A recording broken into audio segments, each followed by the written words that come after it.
Hi friends, welcome back to my YouTube channel. ಎಲ್ಲರೂ ಹೇಗಿದ್ದೀರಾ? ಇವತ್ತೆಲ್ಲ ಆರಾಮಾಗಿದ್ದೀರಾ ಅಂತ ಅಂದ್ಕೊಂಡು ಇವತ್ತಿನ ಒಂದು ವಿಡಿಯೋನ ಸ್ಟಾರ್ಟ್ ಮಾಡ್ತಾ ಇದ್ದೀನಿ. ಇವತ್ತಿನ ಒಂದು ವಿಡಿಯೋದಲ್ಲಿ ಫ್ರಿಜ್ನಲ್ಲಿ ಯಾವ ಒಂದು ವಸ್ತುಗಳನ್ನ ಇಟ್ಟರೆ ಕೆಟ್ಟದ್ದು, ಯಾವ ವಸ್ತುಗಳನ್ನ ಇಡಬಾರ್ದು ಅನ್ನೋದ್ರ ಮೇಲೆ ಇವತ್ತಿನ ಒಂದು ವಿಡಿಯೋನ ಮಾಡ್ತಾ ಇದ್ದೀನಿ. ಇನ್ನು ನನ್ನ ಚಾನಲ್ನ ಫಸ್ಟ್ ಟೈಮ್ ನೋಡ್ತಾ ಇದ್ದೀರಂದರೆ ಲೈಕ್, ಶೇರ್ ಆ್ಯಂಡ್ ಕಮೆಂಟ್. ಇವತ್ತಿನ ಒಂದು ವಿಡಿಯೋನ ಸ್ಟಾರ್ಟ್ ಮಾಡೋಣ. ಲೇಟ್ ಮಾಡೋದು ಬೇಡ, ಬನ್ನಿ.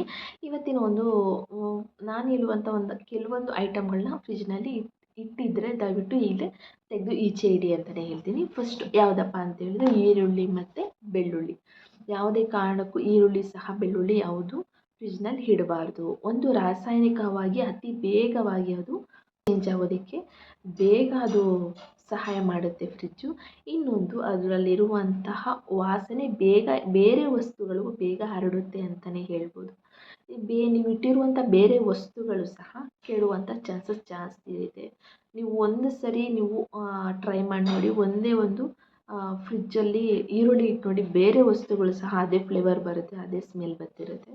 ಹಾಗಾಗಿ ಇದು ಸೇಫ್ ಅಲ್ಲ. ಮತ್ತು ಯಾವುದೇ ಕಾರಣಕ್ಕೂ ಈರುಳ್ಳಿನ ಕಟ್ ಮಾಡಿಬಿಟ್ಟು ಹಾಗೆ ಆಮೇಲೆ ಯೂಸ್ ಮಾಡೋಣ ಇರು ಅಂತೇಳಿ ಆ ಥರ ಎಲ್ಲ ಯಾವತ್ತೂ ಯೂಸ್ ಮಾಡಬಾರ್ದು. ಅದು ವಿಷ ಆಗಿ ಕನ್ವರ್ಟ್ ಆಗ್ತಾ ಇರುತ್ತೆ. ನೀವು ಎಷ್ಟು ಕುಯ್ದು ಇಟ್ಟಿರ್ತೀರೋ, ಎಷ್ಟು ಸಮಯ ಇಟ್ಟಿರ್ತೀರೋ ಅಷ್ಟು ಬೇಗ ಅದು ಆರೋಗ್ಯಕ್ಕೆ ಹಾನಿಕರ ಅಂತಲೇ ಹೇಳ್ಬೋದು.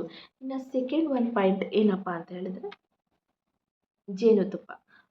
ಜೇನುತುಪ್ಪ ಏನಂತ ಹೇಳಿದ್ರೆ ಆಟೋಮೆಟಿಕ್ ಫ್ರಿಜ್ಜಲ್ಲಿ ಇಟ್ಟರೆ ಗಟ್ಟಿ ಆಗುತ್ತೆ. ಬಟ್ ಅದು ಆ ಟೆಂಪ್ರೇಚರ್ಗೆ ಸೆಟ್ ಆಗಿರುತ್ತೆ. ಬಟ್ ಹೊರಗಡೆ ತೆಗೆದಿಟ್ರೆ ಒಂಥರ ಸ್ಮೆಲ್ಲೇ ಬೇರೆ ಥರ ಇರುತ್ತೆ, ಕೆಟ್ಟ ಸ್ಮೆಲ್ ಇರುತ್ತೆ ಮತ್ತು ಗಟ್ಟಿ ಆಗುತ್ತೆ, ರುಚಿ ಇರೋದಿಲ್ಲ. ಇದು ಸಹ ಇಕ್ಕೋದನ್ನು ಅವಾಯ್ಡ್ ಮಾಡಿ. ಜೇನುತುಪ್ಪ ಹೊರಗಡೆ ಇಟ್ಟರೆ ಎಷ್ಟು ದಿನ ಇಟ್ಟರೂ ಜೇನುತುಪ್ಪ ಕೆಡೋದು ಇಲ್ಲ, ಸ್ಮೆಲ್ಲೂ ಬರೋದಿಲ್ಲ. ಹಾಗಾಗಿ ಸೇಫಾಗಿನ್ನ ಹೊರಗಡೆ ಇಡೋದೇ ಒಳ್ಳೆಯದು ಅಂತಲೇ ಹೇಳ್ಬೋದು.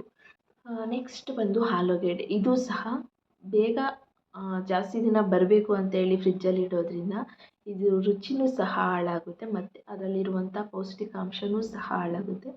ಮೇಯ್ನಾಗಿ ಇದು ಡಯಾಬಿಟಿಕ್ ಇರುವಂಥ ಒಂದು ಪೇಷಂಟ್ಗಳಿಗೆ ತುಂಬ ಹಾನಿಕರ ಅಂತಲೇ ಹೇಳ್ಬೋದು.